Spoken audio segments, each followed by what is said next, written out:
Mr. Snow by Roger Hargreaves. Read by Chris Rush.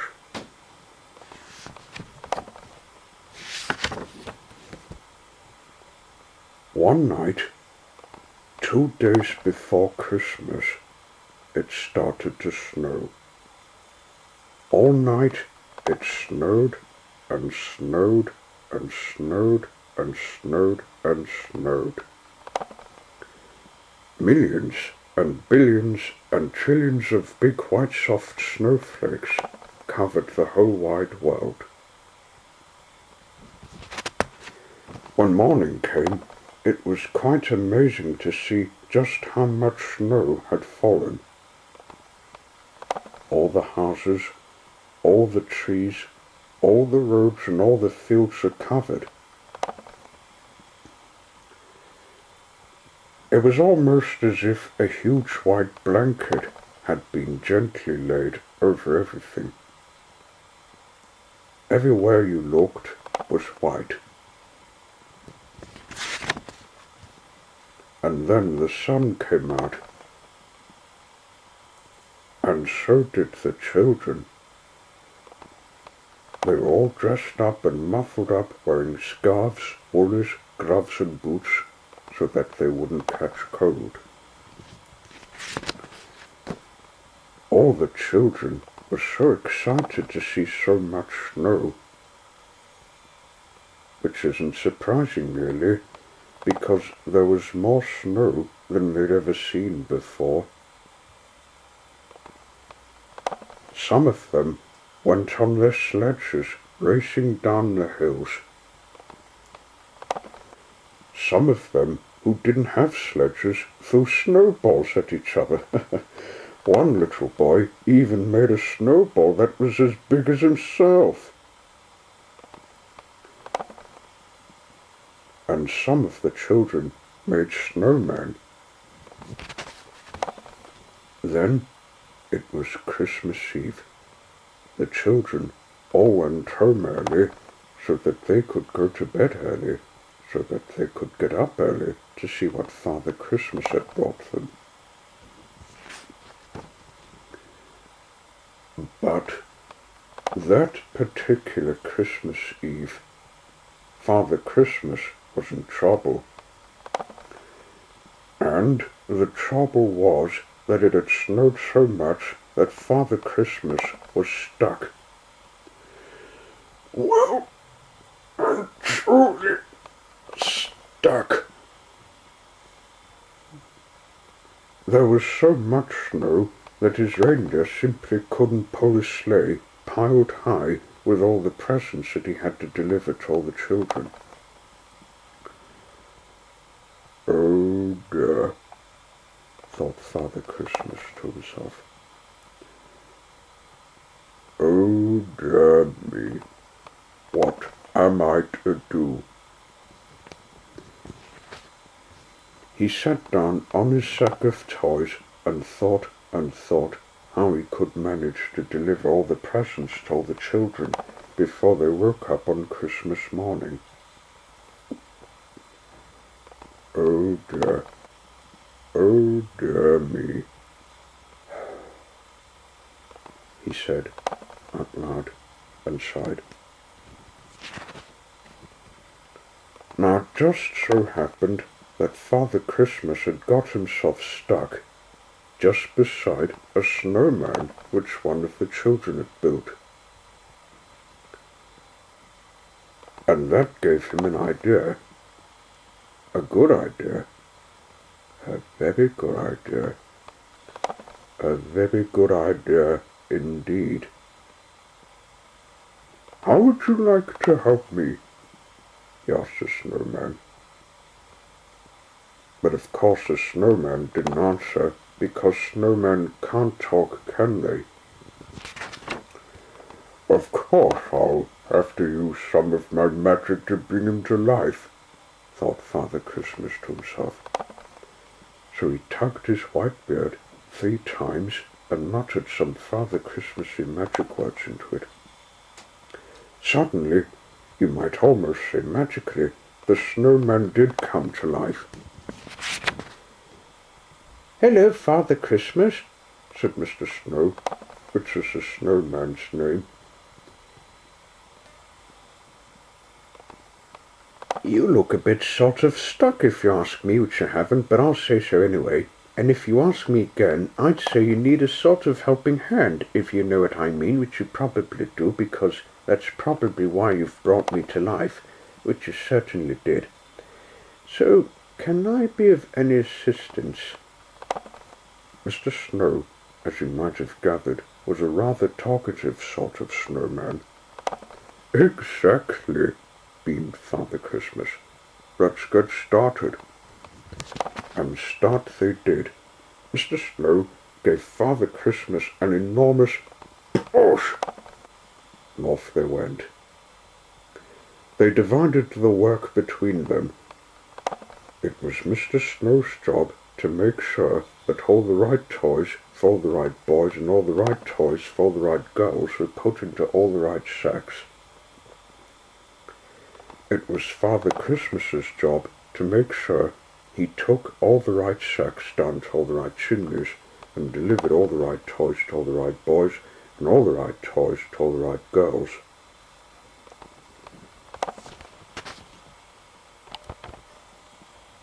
Mr. Snow and Father Christmas made sure that Susan got her teddy bear.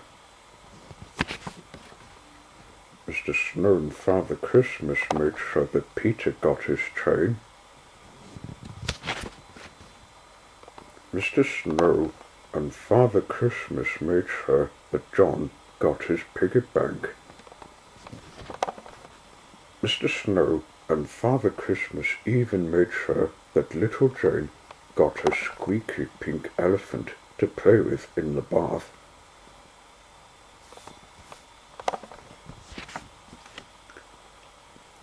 And then, all of a sudden, they discovered that between them, they'd finished. "I'd like to thank you very much indeed for helping me deliver all the right toys to all the right boys," said Father Christmas, shaking Mr. Snow by the hand. "Not forgetting all the right toys to all the right girls," replied Mr. Snow, shaking Father Christmas by the hand. "And now, I'd better turn you back into a snowman again," said Father Christmas. "Thank you again, and goodbye." "My pleasure," smiled Mr. Snow. And do you know, from that Christmas to this Christmas, Father Christmas always chooses a snowman to help him. So the next time you build a snowman, you'd better make sure you build him properly, because somebody you know might want that snowman to give him a hand. And you know who that would be, don't you?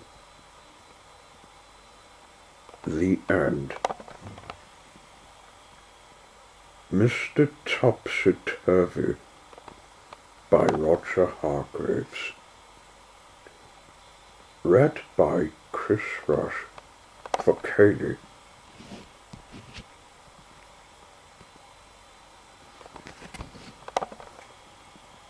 Mr.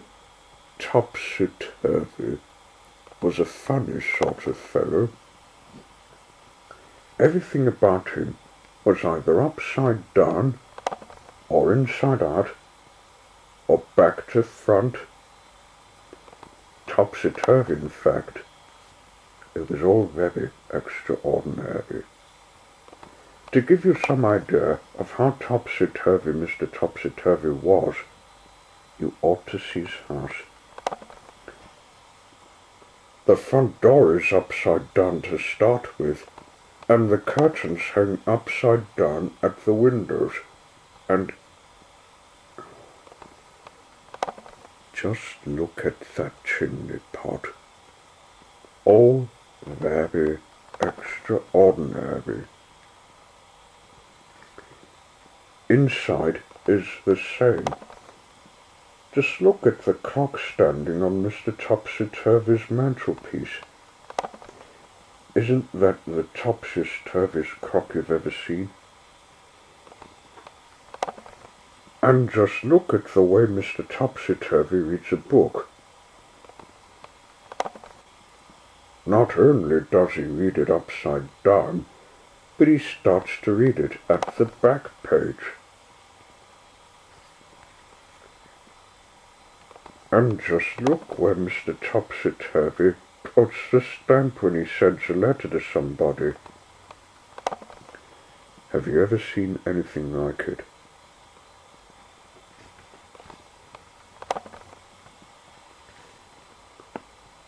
Now this story is all about the time Mr. Topsy-Turvy came to the town where you and I live.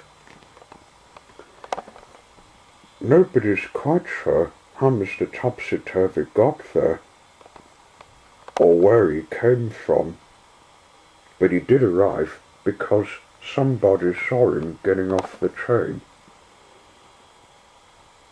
The trouble was, he did it in a topsy-turvy way, and got out the wrong side and fell onto the railway line.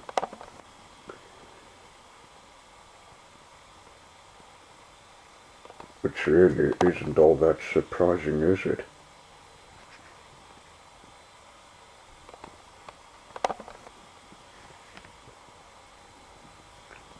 When he'd picked himself up and managed to find his way out of the station, Mr. Topsy-Turvy went to a hotel to find a room to spend the night. The hotel manager tried not to smile when he saw Mr. Topsy-Turvy walk into his hotel carrying his suitcase upside down and with his topsy-turvy hat on his head. "Good afternoon, sir," he said. "Can I help you?" Now, something you didn't know about Mr. Topsy-Turvy is the way he speaks. You see, he sometimes gets things the wrong way round. "Afternoon good," said Mr. Topsy-Turvy to the hotel manager. "I'd room alike." The manager scratched his head. You mean you'd like a room?" he asked. "Please, yes," replied Mr. Topsy-Turvy. Eventually, the hotel manager managed to work out what Mr. Topsy-Turvy was talking about, and he was taken up in the lift to a bedroom. Then Mr. Topsy-Turvy unpacked his suitcase, put on his pajamas, and went to bed. He was rather tired after travelling from wherever he'd come from. The following day, Mr. Topsy-Turvy went round the town. Oh, but what a fuss is going round the town caused. He took a taxi from the hotel, but so confused the taxi driver trying to tell him where he wanted to go, the poor man drove straight into a traffic light. "Oh dear," said Mr. Topsy-Turvy. "I am sorry, baby."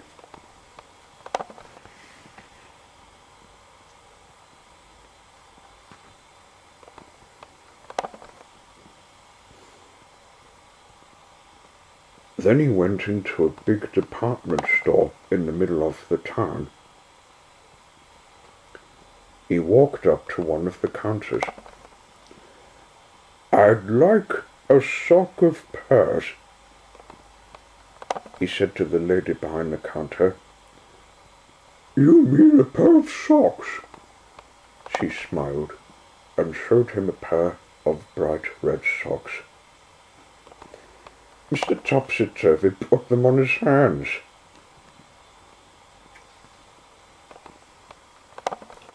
Then he tried to leave, but being Mr. Topsy-Turvy, he tried to walk down the up escalator, and all the people who were going up the up escalator all fell over themselves. Oh, it was a terrible topsy-turvy jumble. That day, Mr. Topsy-Turvy did all sorts of topsy-turvy things. He walked backwards across a street crossing and caused an enormous traffic jam. He went to a library and put all the books upside down on the shelves and made everybody extremely cross.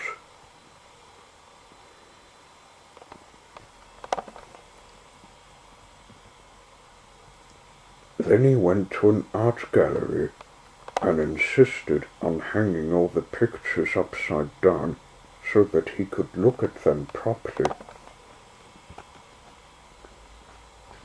And then, after Mr. Topsy-Turvy had been in the town for just one day, he disappeared. Nobody knew how he went or where he went, but he certainly went because he wasn't there anymore. The whole town breathed a sigh of relief. But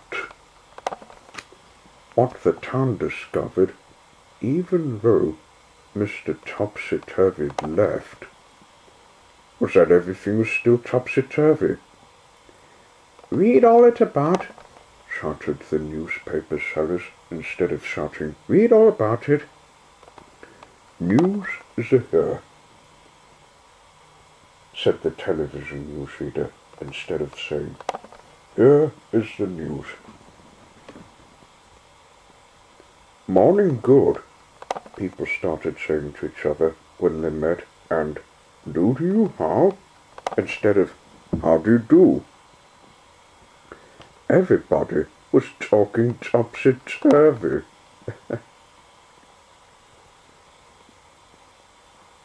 Can you think of something to say that's topsy-turvy? Go on, try. Mr. Fussy by Roger Hargraves. Read by Chris Rush for Kaylee.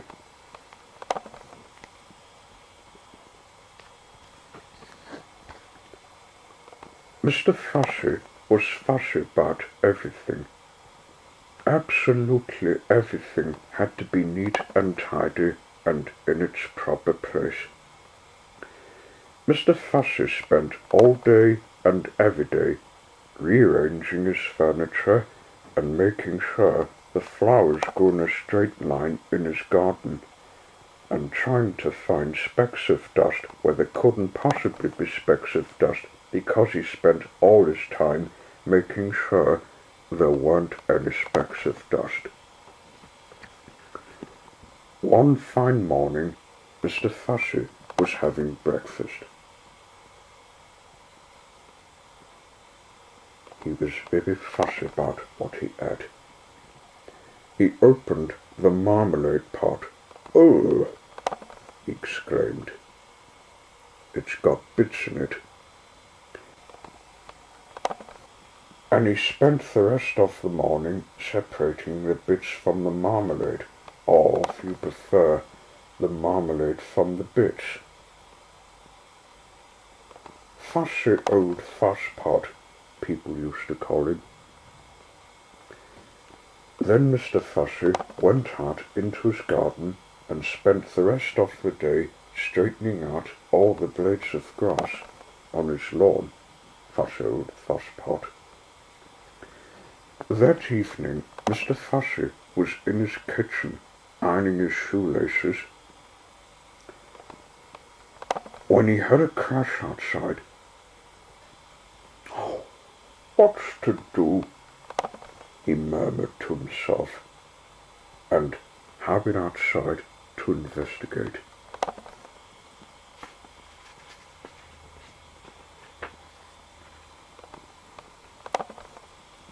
There, with a broken garden gate in one hand and an old battered suitcase in the other, and a sheepish grin on his face, stood an untidy person.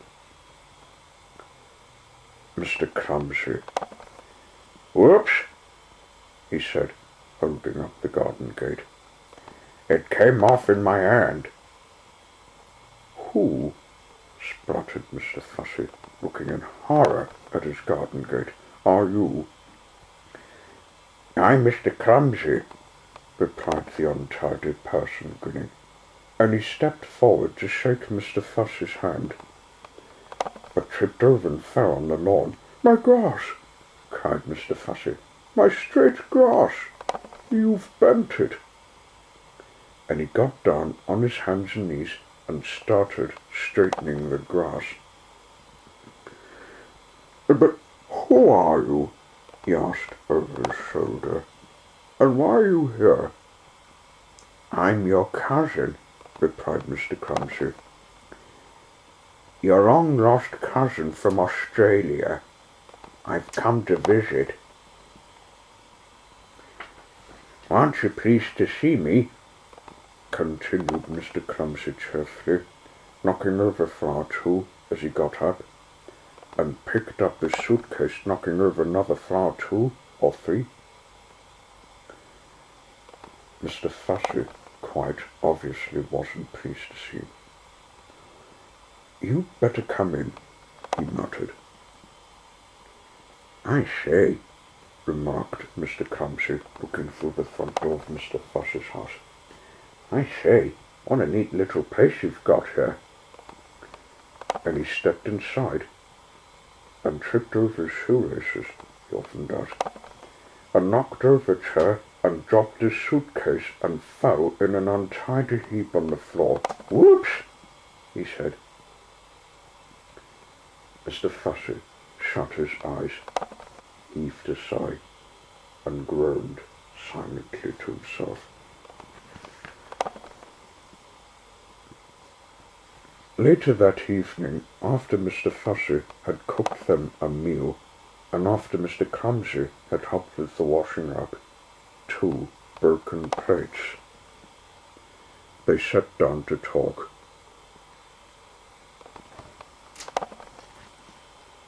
Mr. Fussy sat, as he always did, in a neat and tidy fashion.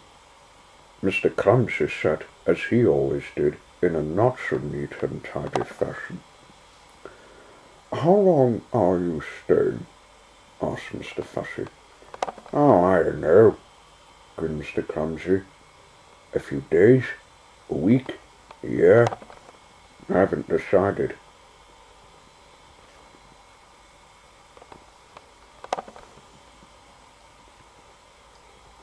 When he awoke in the morning, Mr. Fussy jumped out of bed and went into his bathroom.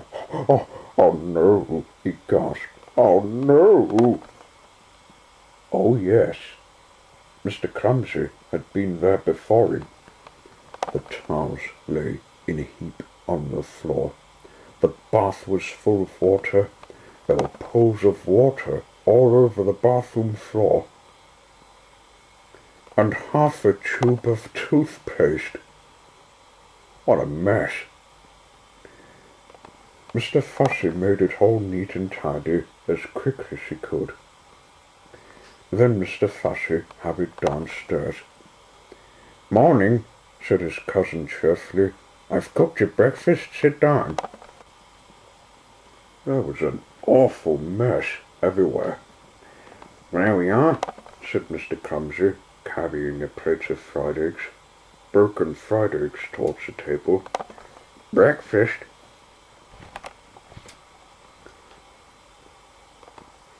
And then he tripped over those shoelaces of his, and then the eggs flew through the air, and then they landed all over Mr. Fussy. Sticky, greasy, yellow, fried eggs. "Whoops!" said Mr. Clumsy.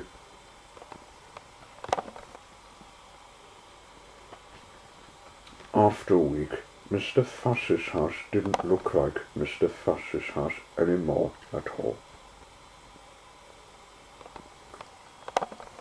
But after 2 weeks, Mr. Clumsy decided to move on. "Thank you for having me," he said to Mr. Fussy. "It was very nice to see you," replied Mr. Fussy politely. But what he was thinking was, "It's very nice to see you going." "Cheerio," said Mr. Clumsy, and off he went with his battered old suitcase. "Goodbye," called Mr. Fussy, really meaning good riddance. Then Mr. Fussy fussed round his house as he'd never fussed before, fussy old fusspot, polishing and mending and repairing and straightening and sorting out and cleaning and putting everything back exactly as it had been before Mr. Clumsy had come to stay. He even dusted the flowers in the garden. That evening, Mr. Fussy was in his kitchen, polishing an egg, when he had a crash outside. "Oh no!" he groaned. "Not Mr. Clumsy back again. It can't be. It mustn't be. It isn't." And it wasn't. It was somebody else. Somebody who had just walked straight through Mr. Fussy's garden gate. Somebody who can't help having little accidents. Somebody you may have met before. "Hello," smiled Mr. Bump. "I've come to visit." The end.